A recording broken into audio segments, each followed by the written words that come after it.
नमस्कार दोस्तों, एक बार फिर से स्वागत है मेरे YouTube चैनल डॉक्टर अनिश शाक में आप सबका। जैसा कि मैं आपको बच्चों के स्वास्थ्य से रिलेटेड जानकारी लगातार प्रदान कर रहा हूँ, इसका कहीं ना कहीं लाभ आप लोगों को और आपके बच्चों को प्राप्त हो रहा होगा। उम्मीद करता हूँ वीडियो पसंद आता है तो आप इसको लाइक ज़रूर करते होंगे। लाइक करना और सब्सक्राइब करना ना भूलें, जिससे मैं आपको सेवाएं लगातार देता रहूँ। तो आज मैं एक ऐसे तत्व पर चर्चा करने जा रहा हूँ जो शरीर के लिए बहुत ही महत्वपूर्ण होता है और लगभग हर व्यक्ति को इसकी जानकारी होती है। आज हम बात करेंगे आयरन के बारे में। आयरन जो कि बॉडी की ग्रोथ के लिए, ब्लड सर्कुलेशन के लिए, ब्लड के लिए बहुत ही महत्वपूर्ण तत्व होता है और अगर इसकी कमी होती है तो हमारे लिए परिणाम भी दुखद होते हैं। तो मैं शुरू करता हूँ कि आयरन डेफिशिएंसी यानी आयरन की कमी के कारण जो एनीमिया होता है वो न्यूट्रिशनल एनीमिया में सबसे मोस्ट कॉमन होता है। All over the world nutritional anaemia में iron deficiency anaemia most common होता है। अगर हमारे देश की बात की जाए तो हमारे देश में जो बच्चे हैं तो लगभग 50% बच्चे एनीमिक होते हैं। जो डेली आपका हीमोग्लोबिन होना चाहिए वो ना होते हो, अधिकतर जांच जब हम कराते हैं तो उसमें डिक्रीज होता है। तो अप्रॉक्सीमेटली 50% बच्चे हमारे यहाँ एनीमिक होते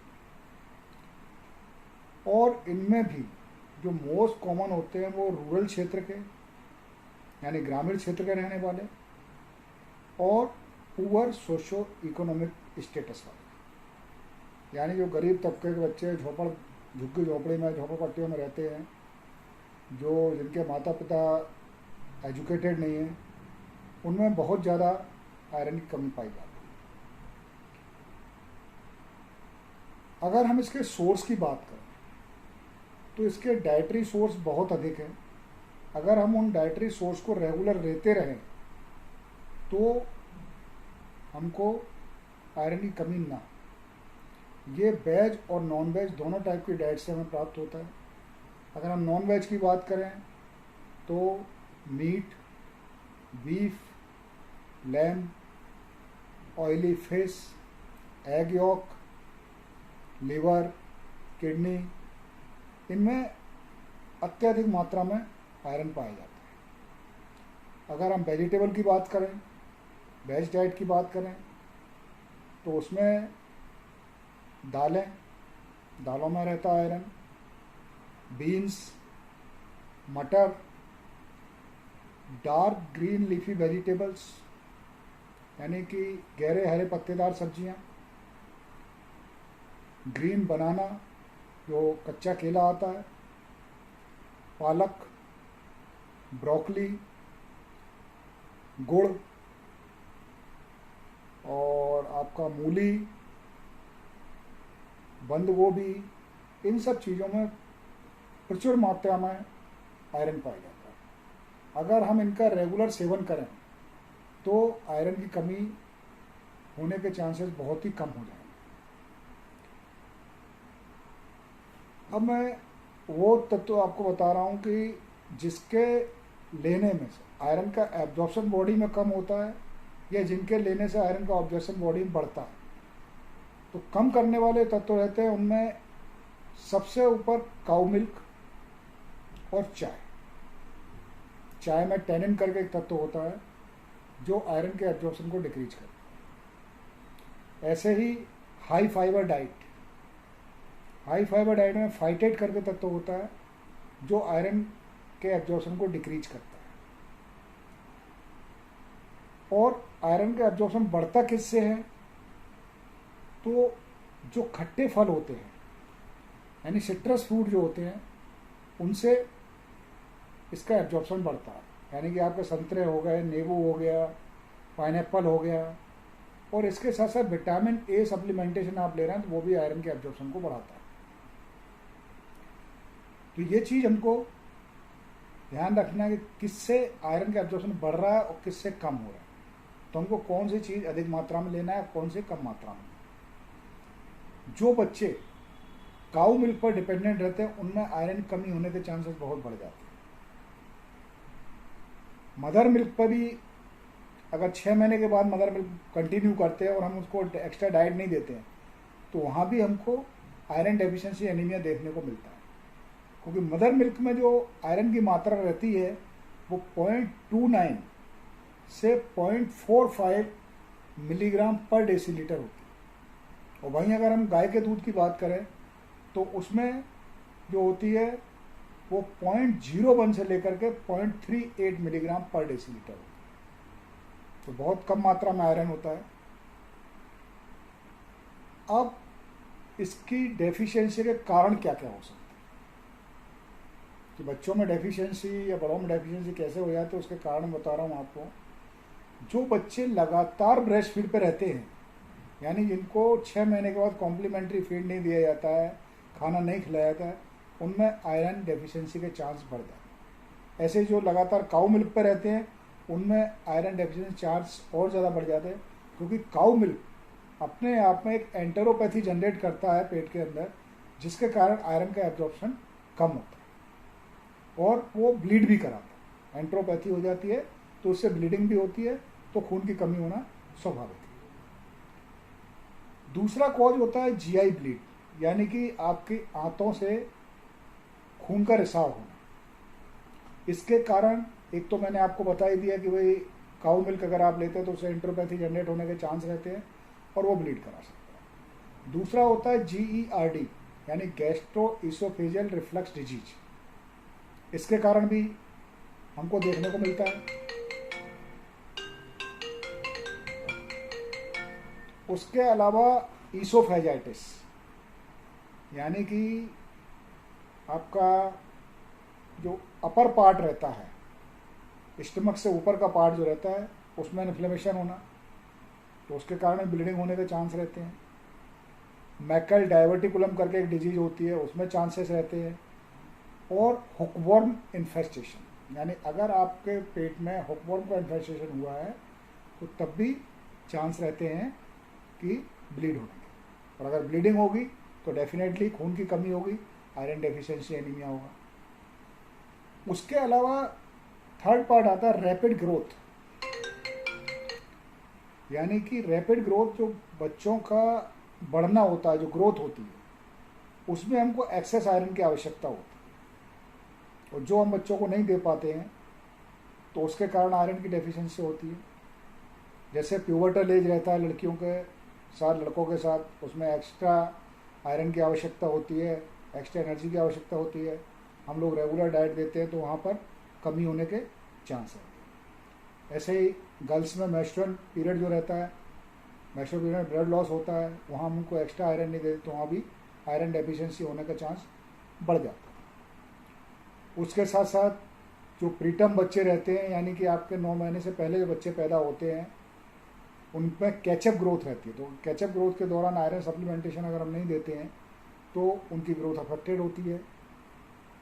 उसके साथ माल एब्जॉर्प्शन ऑफ आयरन, अगला जो वर्ड आता है वो आता है माल एब्जॉर्प्शन ऑफ आयरन, यानी कि किसके कारण बॉडी में आयरन का एब्जॉर्प्शन नहीं हो पा रहा है। तो उसमें giardiasis, hookworm infestation, coeliac disease, tropical sprue, irritable bowel syndrome और फीकल लॉस ऑफ ब्लड, यानी कि लैट्रिन के रास्ते आपको ब्लीडिंग होना।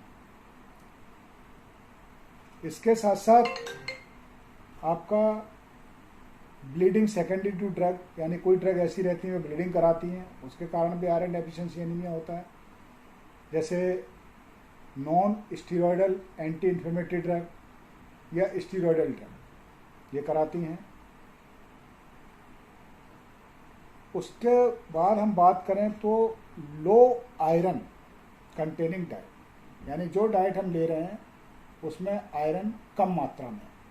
तो लो आयरन कंटेनिंग डाइट जो होती हैं वो कहाँ पाई जाती हैं? जैसे पॉवर्टी, यानी गरीब लोग हैं वहाँ पर पाई जाएगी, क्योंकि वो कंप्लीट न्यूट्रिशन नहीं ले पाते हैं, जो डाइट को इग्नोर करते हैं उनमें पाई जाती है। फैट डाइट है, एक वर्ड आया अभी वीगन करके, यानी स्ट्रिक्टली जो वीगन होते हैं उनमें भी आयरन डेफिशिएंसी एनीमिया के चांस रहते हैं, क्योंकि वो कोई भी एनिमल प्रोडक्ट यूज नहीं करते। इसके अगर लक्षणों की हम बात करें कि हम कैसे पहचानें कि हमको एनीमिया है या आयरन डेफिशिएंसी एनीमिया है, तो सबसे पहले पेलोर होना, यानी कि आपका चेहरा, आंखें, सबसे महत्वपूर्ण कंजक्टिवा और टंग अगर आप देखते हैं तो जो नॉर्मल होता है उससे फेड होना शुरू हो जाता है, यानी फीकापन आना शुरू हो जाता है और सफ़ेद आपको दिखाई देना लगता है। इसके अलावा थकान, जरा सा काम करने पे आपको थकान हो जाती है, कमजोरी महसूस होती है, भूख नहीं लगना, आपका एंगुलर स्टोमेटाइटिस, कोलिनाइचिया, यानी कोलिनाइचिया आपके नेल्स जो रहते हैं, अभी आप देख रहे हैं कॉन्वेक्स शेप में, यही अगर iron, severe iron deficiency anaemia अगर आपको होगा तो ये कॉन्वेक्स शेप में हो जाएगा, यानी नेल का साइज उल्टा हो जाएगा, तो उसको हम कोलिनाइचिया बोलते हैं। और बच्चों में मिट्टी खाना, मिट्टी खाने का बहुत बड़ा कारण आयरन डेफिशिएंसी होता है। और अगर यही आयरन डेफिशिएंसी सीवियर हो जाती है, अगर एनीमिया सीवियर हो जाता है तो कंजेक्टिव हार्ट फेल्यूर भी हो सकता है, कंजेस्टिव हार्ट फेल्यूर भी हो सकता है। तो इसके लिए एनीमिया से हमको बचाव करके चलना है। अब इसका हम पता कैसे लगाएं, डायग्नोसिस कैसे करें? तो डायग्नोसिस करने के लिए हमको है सीबीसी करके एक जांच होती है, यानी कंप्लीट ब्लड काउंट, वो हम करा सकते हैं, उसमें हमको हीमोग्लोबिन लेवल पता लग जाता है। फिर आयरन प्रोफाइल होता है, वो हम करा के देख सकते हैं, उसमें हमको पता लग जाता है कि आयरन का स्टेटस क्या है। उसके अलावा एमसीबी, एमसीएससी, और जहाँ आयरन डेफिशिएंसी एनीमिया होगा वहाँ प्लेटलेट आपको बढ़े हुए मिलेंगे, तो प्लेटलेट इंक्रीज अगर हैं तो आयरन डेफिशिएंसी एनीमिया। और हम ट्रीटमेंट की बात करें तो ट्रीटमेंट में ओरल थेरेपी सबसे बेस्ट रहती है। अगर आपका हीमोग्लोबिन लेवल 5 के नीचे नहीं है, 5 के ऊपर है, तो ओरल थेरेपी हम देते हैं, तो उससे इम्प्रूव होने के चांस इम्प्रूव होता ही होता है अगर आप रेगुलर वो थेरेपी लेते हैं। तो ऐसा नहीं कि आपको थोड़ा सा इम्प्रूवमेंट लगा और आपने बंद कर दी, क्योंकि वो थेरेपी आपको 4 to 6 मंथ लेना होता है। ऐसा नहीं है कि आपने 2 दिन, 4 दिन, हफ्ते भर या महीने भर ले लिया तो उससे हम रिकवर हो गए। आपका आयरन लेवल नॉर्मल आने के बावजूद भी आपको 4 से 6 महीने तक कंटिन्यू लेना होती है। दूसरा तरीका है होम फोर्टिफिकेशन, यानी घर में जो भी आप होम फूड ले रहे हैं उसमें आयरन फोर्टिफाइड यूज करें, उससे आपका आयरन लेवल बढ़ेगा बॉडी में। और थर्ड वन, सबसे जो लास्ट चारा रह जाता होता है पेरेंटल, यानी कि आपको इंजेक्टेबल के रूप में लेना होता है जब आयरन डेफिशिएंसी बहुत ज़्यादा है और ओरली आप एक्सेप्ट नहीं कर रहे हैं, क्योंकि जब भी आप ओरल आयरन लेते हैं तो उसमें आपको चक्कर, घबराहट, टेस्ट डिफरेंट आना शुरू होता है, कई बार दांत काले भी हो जाते हैं, पॉटी का कलर भी आपका काला आना शुरू हो जाता है। तो ये सारी चीज़ें होने से अगर आप नहीं ओरली एक्सेप्ट कर रहे हैं तो फिर वहाँ इंजेक्टेबल आपको देना होता है, तो इंजेक्टेबल आयरन भी हम ले सकते हैं। उसके अलावा last one option, injectable iron से भी अगर नहीं बढ़ रहा है या हम नहीं लेना चाह रहे हैं तो फिर लास्ट वन रहता है ब्लड ट्रांसफ्यूजन। वहाँ आपको ब्लड ट्रांसफ्यूजन यानी खून आपको चढ़वाना पड़ेगा, तब आपकी एनीमिया करेक्शन हो।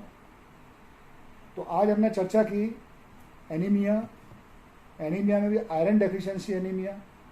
तो आयरन का महत्व शरीर में कितना है, आयरन के कमी होने से आपको क्या क्या प्रभाव पड़ता है, तो मैं आपको सलाह दूंगा कि आयरन की कमी बॉडी में ना होने दें। और चूँकि आयरन की गोली हर सरकारी अस्पताल में या आंगनवाड़ी पे आपको मुफ्त में मिलती है, आप लेके आएँ, आयरन की गोली खाएं या आयरन का सिरप पिएं, आयरन की कमी नहीं होगी, आप स्वस्थ रहेंगे। तो इन चीज़ों को थोड़ा ध्यान में रखिएगा कि आयरन की कमी आपकी बॉडी में, आपके बच्चे के शरीर में ना हो पाए। इसके बहुत ज़्यादा मात्रा नहीं, डेली अगर डोज की बात करें तो 15 से 20 mg पर डे हमको रिक्वायरमेंट रहता है, बहुत ज़्यादा नहीं रहता है। और वहीं अगर डेफिशिएंसी हो जाती है तो फिर हमको 5 to 6 mg पर kg पर डे के हिसाब से हमको डोज लेना होता है। तो ये तो आपको जब आप अपने डॉक्टर से कंसल्ट करेंगे तो आपको सारी चीज़ें बता देंगे, लेकिन मेरा कहना यही है कि ऐसी नौबत ना आए तो आपके लिए ज़्यादा सुखद रहेगा, स्वस्थ रहेगा। तो अगर वीडियो पसंद आए तो लाइक कीजिएगा, चैनल सब्सक्राइब कीजिएगा, अपने दोस्तों को भी करवाइएगा। आगे फिर किसी नए टॉपिक को लेकर के मैं आपसे फिर रूबरू होऊंगा। तब तक के लिए सी यू, बाय बाय।